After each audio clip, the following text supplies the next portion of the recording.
Hi ladies, Laura here with Homespun Sisters. I hope you're watching this and you are well and you are healthy. And I would like to just share a scripture with you given what we are going through right now for encouragement. And that is from Isaiah 40:31.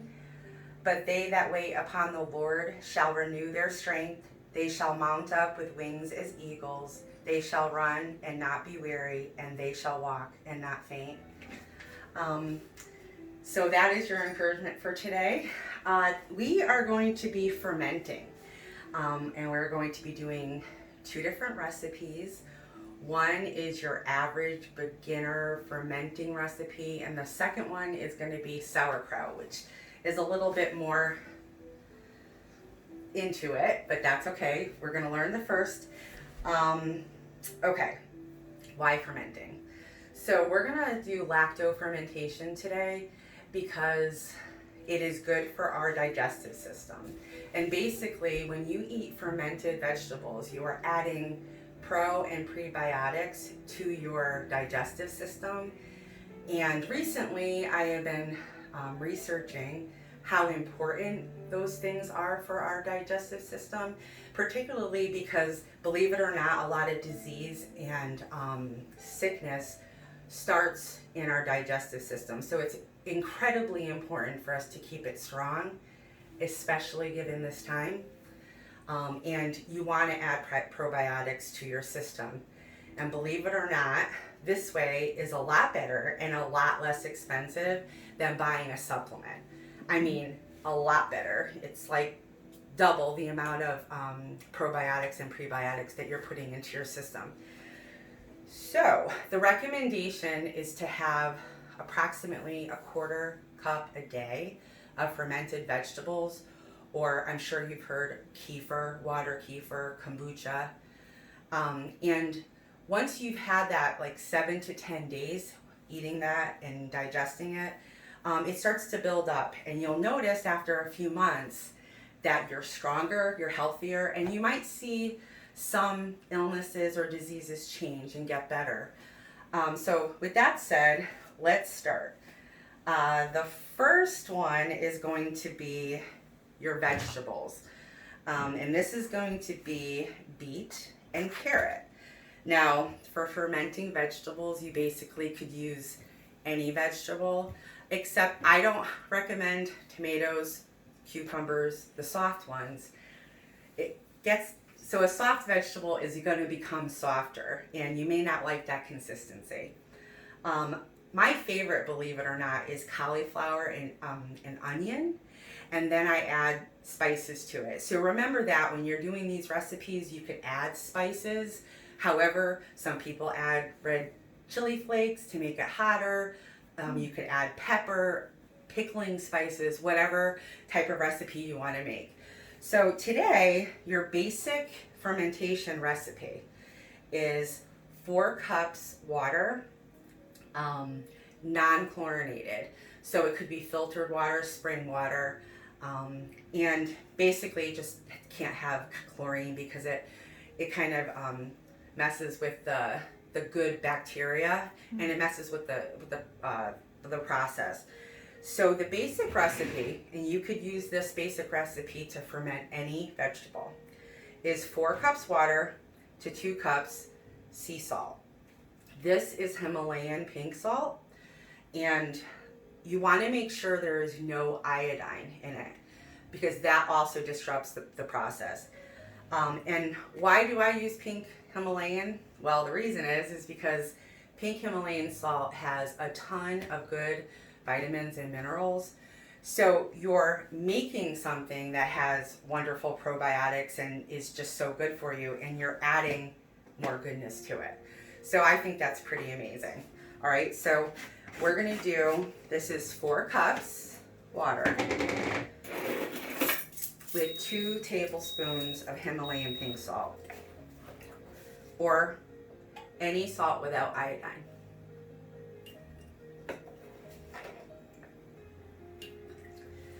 I'm going to stir it so it's all dissolved.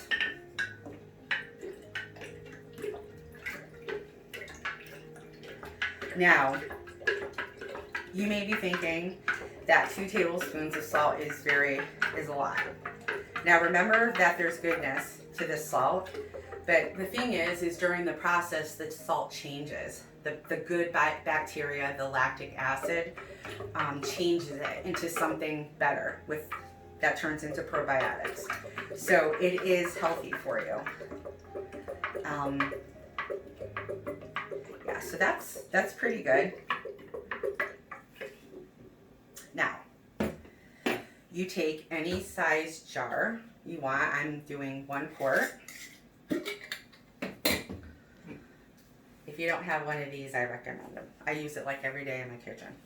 Okay, so I shredded beets and I shredded carrot. And this is obviously, it's a shred.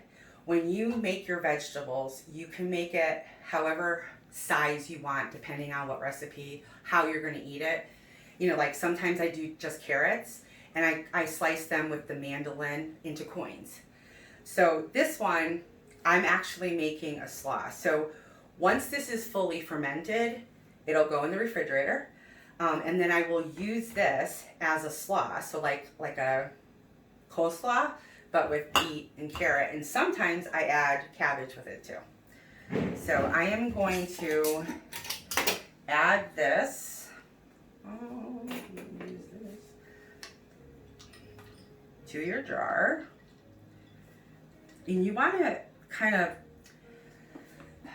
you can pack it, hold on a second. You can pack it as tight as you want to. Some people, okay, here's the thing. The brine that we're going to make, which is this, and once it's fermented, is great to drink. It's good for you, believe it or not. They sell fermented cabbage juice in the health food stores, and it's expensive, and you can really make it for pennies. So what I mean by that is you can create more brine. So don't throw that away. Some people actually use that brine for salad dressings, or they just drink a little bit every day. All right.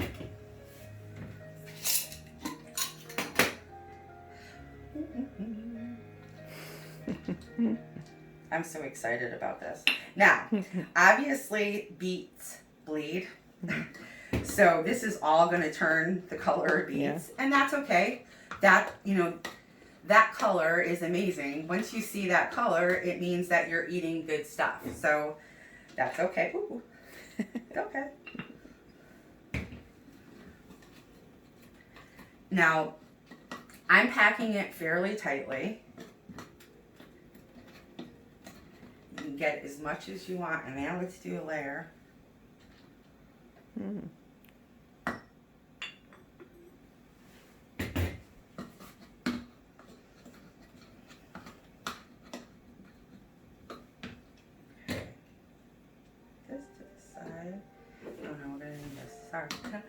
Okay, so now we're going to take the salt water and we're going to add it to the veggies. Now, I'll be honest with you. If I was doing this on my own, I would pack everything in. And it gets to be a little tricky because the next step you'll understand. Now, the thing is, when you are fermenting, all of these vegetables need to stay under the brine. Super important. If the vegetables are exposed, they will create a mold. And now we'll talk about that. The mold could be orange, peach, red. If you see that, throw it out, start all over. It's okay. Don't be disappointed. It happens. So with that said, this next part is super duper important. How to keep the veggies down. Now, some people will take a cabbage leaf and roll it and stick it in here and keep all of the vegetables under the brine. I have a couple of ways, and it depends on what you want to do. If you have a weight, now this is, I ordered this off of Amazon. An artisan makes these, and it's, you know, it's fairly heavy, and it was called a fermentation weight. And it's just pottery, you know. So you put this in here and you press it down. Now, because this is a shred, there's a couple of pieces floating. That is going to happen. So you'll see the next step. I'll just put it in there. So there's only a couple little pieces that I'm going to just take out. And you'll see that the weight is holding everything down now. Okay? Now, every day, okay, let's just put it this way. Nice. You can ferment anywhere, believe it or not, from 3 days to 2 months. 2 months is whoa. You know, you want to do that. Some people do that with sauerkraut because they really, really, really like it sour. The longer it goes, the sourer it's going to become. The saltiness is going to decrease though. So with this, my general, like when I'm doing veggies, not kimchi or not sauerkraut, because those are a little bit different in fermenting. I start at 3 days. So at 3 days, you're going to taste the vegetables. If you like it, take your weight off, take your cap off, put it in the refrigerator, it's done, and it lasts indefinitely. There are some people say it only lasts a few months.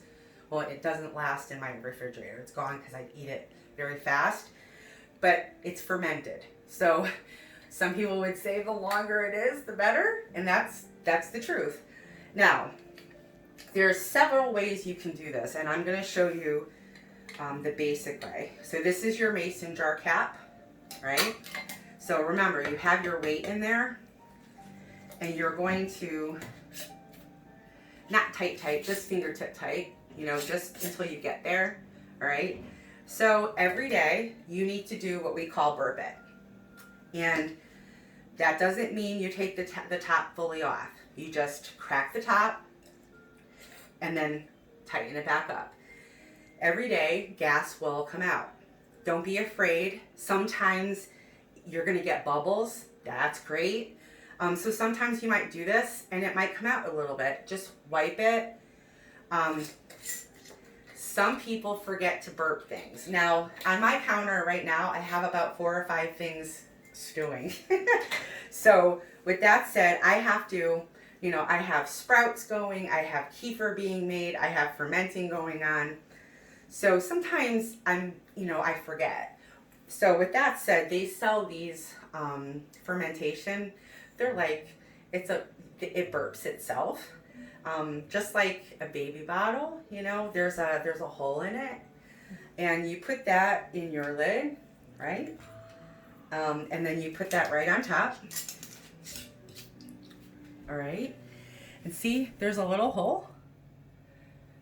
Now, my recommendation is to put this jar on top of a plate because sometimes, you know, after 24 hours or so, there's going to be bubbles coming out of it and it will leak. The bubbles kind of just give it energy and so you don't have to burp it if you have this. You don't have to touch it. Just in 3 days, test it. If you like it, put it in the refrigerator. Sometimes I go 7 to 10 days with this. You'll see as you get familiar with the process. You may like it at like it at 3 days or sometimes 2 weeks. It depends. I have a friend who would do this for 2 weeks because she's really sour things, and she just believes that the longer it ferments, the better, the higher the probiotics. Now, let's discuss prebiotics. Some vegetables they all have good bacteria. And some have prebiotics, and I'm just going to explain that a little bit.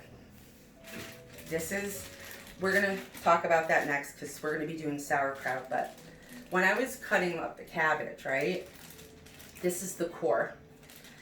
And the core contains prebiotics, right? And then obviously when you ferment the cabbage, you're creating probiotics, so you're doing both. So it's just like super duper good for you. Now I'll discuss that a little bit more as we go on. So that's the basic fermentation process. You know, you can do that with cabbage. one tip, we figured this out. Now broccoli isn't that great to do, but you know when you buy fresh broccoli that has the core and the crown, that thing that you throw away, you take that and all the little, if you're going to cut the little florets out, all that piece, cut that up and ferment it. I'm telling you what, it's like the best thing in the world. I mean, I really think that they should sell it in the health food store because it's that good. So don't throw away your cauliflower and broccoli stalks ever again. Ferment them. Okay, let me just move this out of the way a little bit. I'll get a paper towel.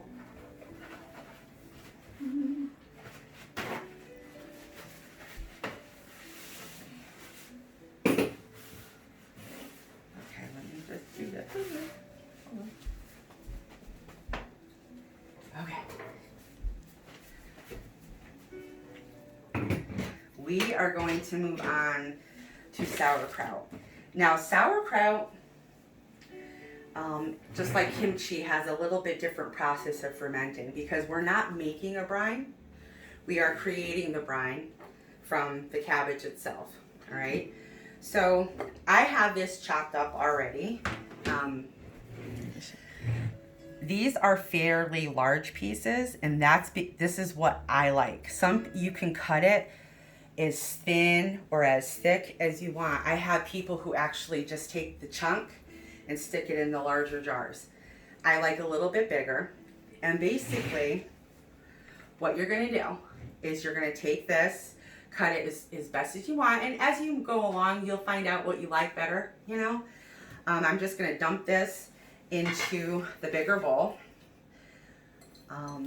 And by the way, this was a 5-pound cabbage, and this is half of it. So they say approximately for every 5 pounds, 2 tablespoons of the non-iodized salt. Okay, so for this, it's just going to be 1 tablespoon. Okay. And the fun part's coming next. So you just sprinkle it all over. Okay. And I'm going to show you what we're going to do, and then we're going to pause because it's going to take a little while. And Colette's going to do that.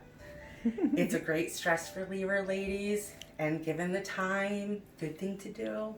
Okay, so basically, you're going to what they call massage it.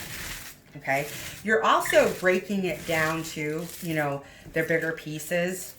And you just keep on doing this. Now, I want you to notice the consistency now and how much it is in the bowl. All right. We're going to be doing this for like 5 to 10 minutes to create a brine that's going to be at the bottom. And you'll see this is going to turn different color. It's going to deflate, and we're going to create the brine that's going to help us in the fermenting process. So we'll be right back.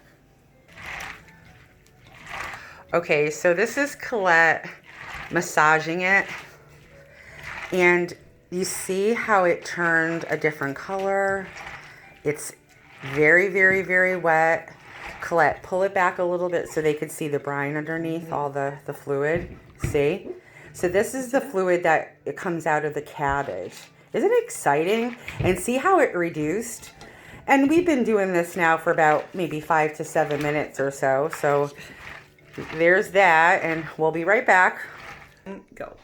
All right, we're back. Now, so I kind of got ahead of myself a little bit because it takes a little while, but I started putting the cabbage into the jar, and we're using this little wooden rod to pack it down. You could use whatever you can. They actually have, believe it or not, cabbage mashers. Use whatever works. Some people use a ladle, the back of the spoon, and you just keep unpacking it. But do you see how the brine is just above it? Okay, so you kind of pack it, make the brine go, above it, and then keep adding. But you don't want to add all the way to the top and then start packing it because the brine may not, come all the way up. You can pack this as tight as you want. And some people actually leave a little space up here so they can have more brine. Again, it's a lovely fermented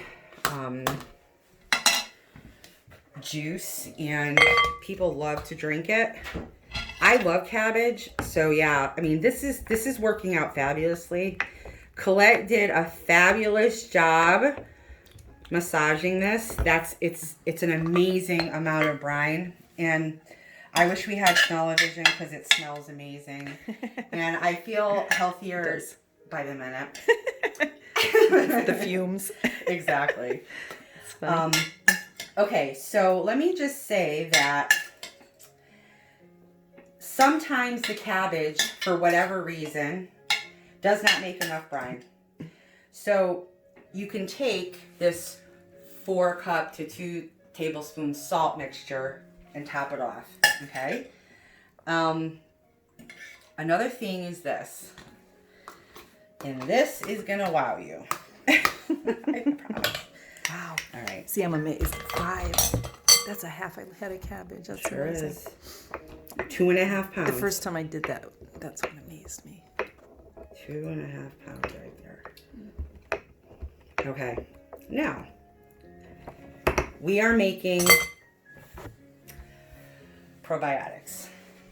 Again, this is the core, and it contains prebiotics. So, do you see how there's a little space there? I'm not going to do it now. What I would do is I would take this and put it through the blender or your food processor with maybe a little bit of this brine, but it will create water. It will create some brine. And you're going to make what they call a slurry, okay? You would take that slurry and you would add it to this. And in here, because the outer leaves of a cabbage also has the prebiotics. So there are some outer leaves in here. So we are creating pro and prebiotics in here. However, if you added this in a slurry, it would make it so much better. But again, you don't have to do that. So now, again, I want to keep this cabbage under the brine. All right. I'm just packing it a little bit more so more fluid comes to the top. And then what I would do is I would take, sorry, we used the weight in that already. We would take the weight, we would put it on top, and then I would cap it, right? You can cap it every day, turn it and burp it. Or you could have one of these little things that burps itself on top. Now, some people like it, again, 3 days. Some people will ferment this for up to 2 months. So, and again, the longer, the better, or the longer, the more pre and probiotics. But you have to taste it because you'll find my taste is different than your taste. So, like my favorite is like a 10 to 15 day. Again, it depends on the cabbage itself, because every cabbage is different, you know? And there you go. So if you have any questions, post them down in the comments. And hopefully I'll have another video out in a couple of weeks. We'll upload it to the YouTube channel, Homespun Sisters. And that's about it. God bless, ladies. Bye.